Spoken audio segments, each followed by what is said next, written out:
어느 무더운 여름날 아침 9시 반이 조금 넘은 시각에 112로 다급한 신고 전화가 한 통 걸려옵니다. 제가 칼에 찔렸는데요. 친구는 죽은 것 같아요. 빨리 좀 와주세요.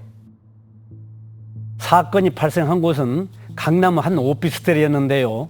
위급한 상황이어서 형사들과 119가 거의 동시에 현장에 도착했습니다. 오피스텔 4층 복도 맨 끝 408호였습니다. 경찰을 보자마자 혼절한 피해자는 병원으로 이송됩니다. 그럼 그 죽은 것 같다는 친구분은 어떻게 됐나요? 그 당시 양손과 다리가 결박된 채로 바닥에 누워 있었어요. 안타깝게도 이미 사망한 상태였습니다. 대체 408호에서 무슨 일이 있었던 걸까요? 피해자의 출혈이 컸는데도 침대 이유는 혈흔이 거의 없었습니다. 더 기괴한 건 따로 있었습니다.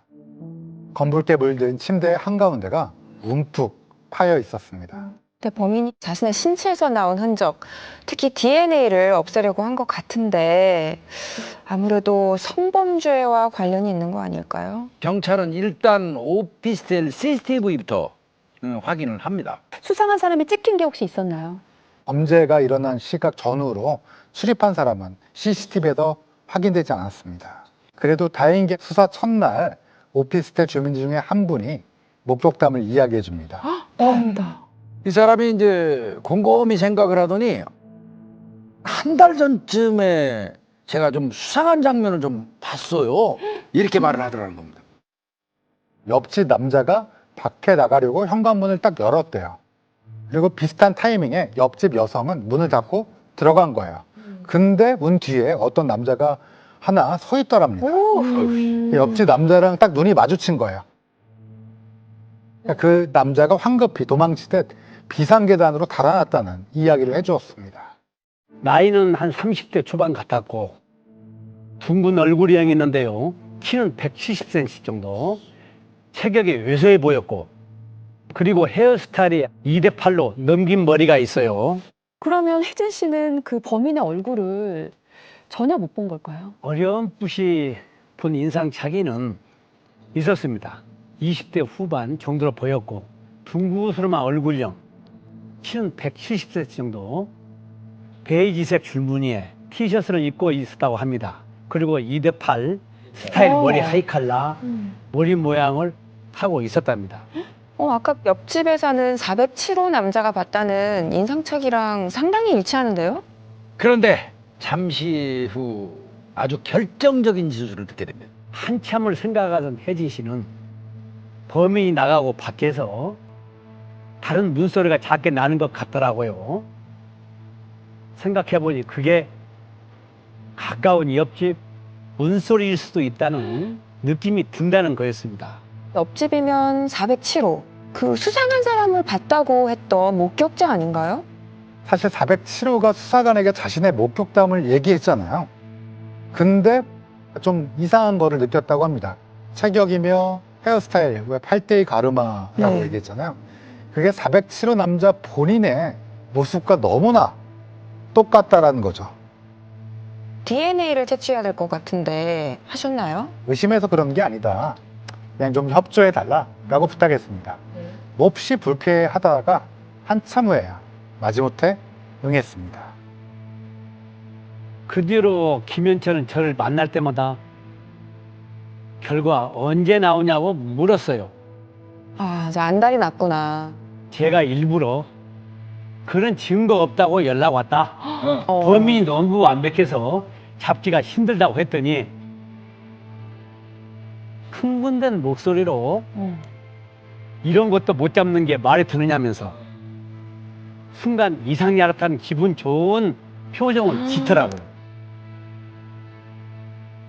그렇게 한창 그 용의자하고 기싸움을 하고 있을 때 국과수로부터 드디어 연락이 옵니다. 보통 성범죄 사건 현장에서 범인의 정액을 확인하고자 할 때 1차적으로 장파장 자외선을 사용한 광학적인 흡수 반응을 살펴봅니다. 아마 드라마에서 특수 안경을 낀 전문가들이나 수사관들이 파란색이 도는 자외선 손전 등을 비춰가며 침대를 살피는 모습을 보셨을 거라고 생각합니다. 정액 속 콜라빈이라는 성분은 이 정색광에서 형광을 나타내는데 그 반응 특성을 이용하는 겁니다. 하지만 용이 주도한 범인들은 증거인멸을 시도하곤 하죠. 이 사건의 범인 역시 자신의 정액이 묻은 침대 매트리스를 도련해 가져갔습니다. 이런 경우엔 매트리스 전체를 조각조각 오려내어 광범위한 정밀 감정을 진행해야 합니다. 정액 속에 있는 그 산성인산 효소에 반응하는 특수 시약을 이용해 발색 반응 여부로 정액의 존재를 확인하는 것이죠. 당시 국과수에선 범인이 도려낸 매트리스 부위에 주목했습니다. 아무래도 일정 부분만을 도려낸 데에는 이유가 있다고 본 거죠. 검사 결과 도려내진 매트리스 아래쪽에 범인의 정액이 극소량 스며들어 있는 것이 발견됩니다. 와, 거의 한 뼘 손바닥만하게 도려냈다고 했는데 그런데도 검출이 된 거네요. 정액은 액체 상태이죠. 그렇기 네. 때문에 아마 아래쪽으로 스며들었을 겁니다. 와, 범인은 완벽하게 증거를 인멸했다고 생각했지만 극소량이라도 검출된다면 PCR 증폭 기술을 이용해 분석할 수 있습니다. 분리된 DNA 특정 부위, 즉 개인을 식별하는 부위를 여러 개의 복제본으로 만드는 기술이죠. 우리가 그 코로나 바이러스 진단에 사용하는 PCR 검사와 같은 원리인 겁니다. 이 기술을 이용하면 눈으로 볼 수 있는 1나노그램 정도의 DNA, 우리가 약 10억 분의 1g 정도 판단할 수 있는데 이와 같은 것들도 감정할 수가 있습니다. 와. 자, 그럼 그 DNA와 일치하는 범인이 나왔나요? 수사관들이 채취해 보낸 용의자들의 구강세포 DNA와 대조해본 결과 피해자의 옆집인 407호에 사는 남성의 것과 일치했습니다. 옆집 남자가 정말로 범인이었던 거네요? 자, 근데 혹시 사망한 피해자의 몸에서도 범행의 흔적이 나오진 않았나요? 피해자의 중요 부위에서는 범인의 정액이 검출되지 않았습니다. 범인이 범행 이후 침대를 도려낸 것으로 보아 범행 당시 체외 사정이 이루어졌을 가능성이 있습니다. 또 한 가지, 사건 당시 피해자의 몸에 크지 않는 자창이 몇 개 있었는데 혈흔은 발견되지 않았습니다. 아마도 범인이 범행 이후 피해자의 몸을 닦아줬거나 아니면 물로 씻기지 않았나 추론해 볼 수가 있겠죠. 하지만 다행히 피해자 몸에 있던 상처에서 옆집 남자의 DNA가 추가로 발견됩니다.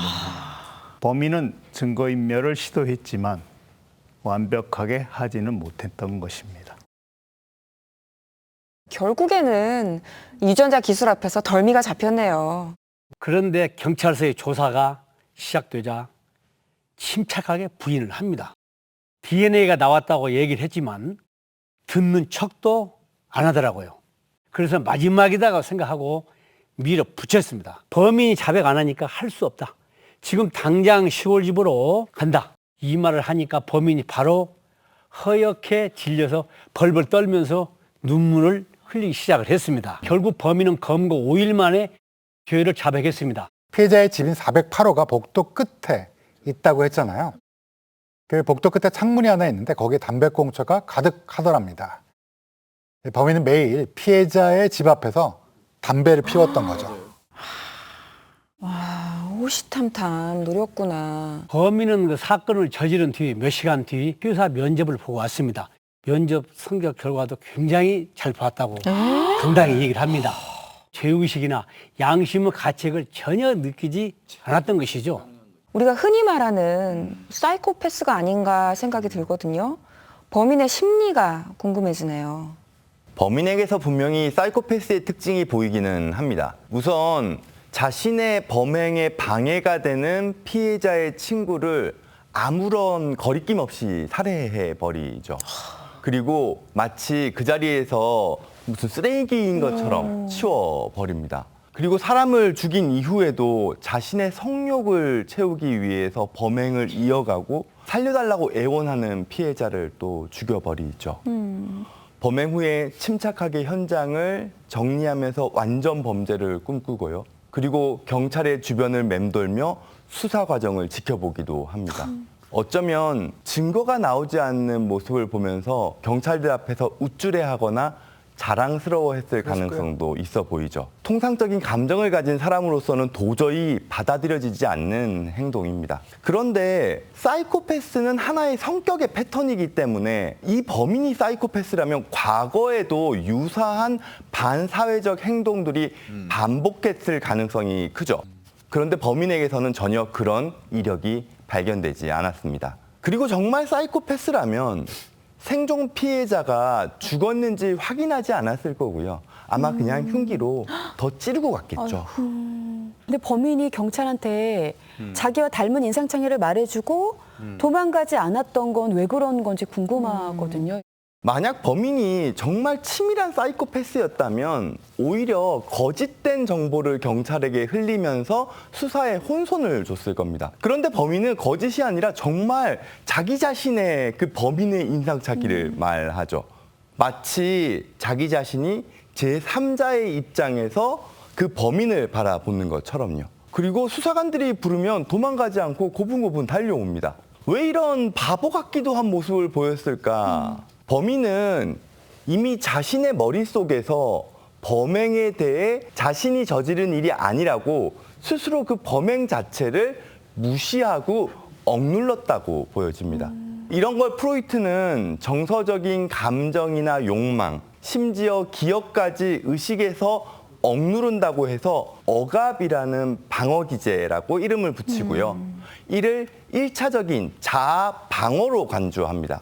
자신에게 불안이나 공포를 일으키는 현실 상황을 의식적으로 받아들이기를 거부하고 무시해 버리는 거죠. 예를 들자면 사랑하는 사람이 죽었을 때 그 죽음 자체를 부인한다거나 전쟁의 공포를 없애기 위해서 전쟁의 비참함에 눈 감아 버리는 것과 마찬가지입니다. 불안을 가장 직접적인 방법으로 회피하는 거죠. 아마도 범인은 범행 이후 자신이 살인을 저질렀다는 상황을 스스로의 인격이 받아들일 수 없었던 것 같습니다. 그래서 자신의 기억에서 완전히 억압해서 마치 없었던 일인 것처럼 억눌러 무시해버렸을 가능성이 있는 거죠. 본인 스스로도 의식 속에 담아두기가 버겁고 감당이 안 되는, 그래서 현실을 부정해버려야만 한 그런 끔찍한 범행을 애초부터 왜 저지를 수 있는 거죠? 처음에는 옆집 여성에 대한 호기심에서 시작됐을 겁니다. 지금 이 피해자분은 결혼을 앞둔 예비 신부죠. 그리고 남자친구가 집으로 자꾸 찾아오고 있는 상황이고요. 거기서 들려오는 여러 가지 소리 때문에 머릿속으로 상상의 나래를 펼쳤을 거예요. 성적 환타지 같은 거. 그러면서 점점 그 성적 환타지가 본인도 반영되면서 강화돼 갔던 거죠. 반면 범인의 현실은 실제로 좀 비참했을 겁니다. 직장에서는 대인관계 문제가 계속 이어지고요. 그러면서 반복되는 퇴사로 생활에 문제도 있었을 거고요. 본인의 판타지 안에서는 자신이 능력 있고 인기 많은 모습을 꿈꾸지만 현실에서의 자기 자신은 사회적으로 무능력하고 보잘것 없었습니다. 무엇보다 저는 교육자인 부모님 이야기를 자주 강조하는 모습에 주목할 필요가 있다고 보였습니다. 뭔가 이런 문제 행동에 부모님이 영향을 줬을 수 있다는 말씀이신가요? 사실 DNA라는 결정적인 증거가 있는데도 범행을 부인하다가 형사님이 부모를 조사하겠다는 말에 벌벌 떨면서 자백하는 모습만 보더라도 범인에게 부모는 자신을 가혹하게 평가하는 감독관이었던 것 같습니다. 아마도 과도한 압박감을 느끼면서 살아왔던 것 같거든요. 범인에게는 부모에게 인정받으려고 노력하는 사회적인 자아가 있고 동시에 부모의 그 강압에 반항하려고 하는 반사회적 자아가 동시에 같이 있었던 걸로 보여집니다. 이 반사회적 자아 안에 억압된 욕망과 사회적으로 실패하면서 억압된 욕망이 같이 폭발하면서 결국 극단적인 범행으로 이어진 것으로 보여지죠. 그리고 그 대상이 자신이 만들어냈던 판타지 속의 옆집 여성이었던 겁니다. 범행 이후에는 나의 사회적 자아가 그 범행을 받아들일 수가 없으니까 반사회적 자아는 무의식의 영역으로 숨어버리고 사회적 자아는 마치 자신이 저지른 일이 아닌 듯 자신의 인상착의까지 스스럼 없이 형사님에게 이야기하면서 말이죠. 이렇게 한 사람에게서 나타나는 또 다른 자아, 이를 해리성 정체성 장애라고 합니다. 결국 이번 사건의 경우는 범인이 사이코패스냐 아니냐기보다는 얼마나 치밀하게 자신의 죄를 숨기려 했는지가 더 중요할 것 같습니다.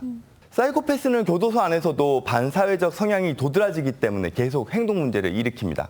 그런데 이 범인은 어떨 것 같으세요? 수사 과정에서 보인 태도처럼 반사회적 자아가 아닌 사회적 자아로 오히려 겉으로만 고분고분하면서 부모님에게 대하듯 형사님에게 대하듯 비교적 성실한 모습을 보이고 있다면 초범이기 때문에 가석방 대상이 될 수도 있습니다. 강력 범죄자에서 사회적 책임을 지우는 부분에 있어서 우리가 어떤 것들을 중요하게 봐야 하는지 다시 한번 생각해 보는 사건이 아닌가 싶은 거죠.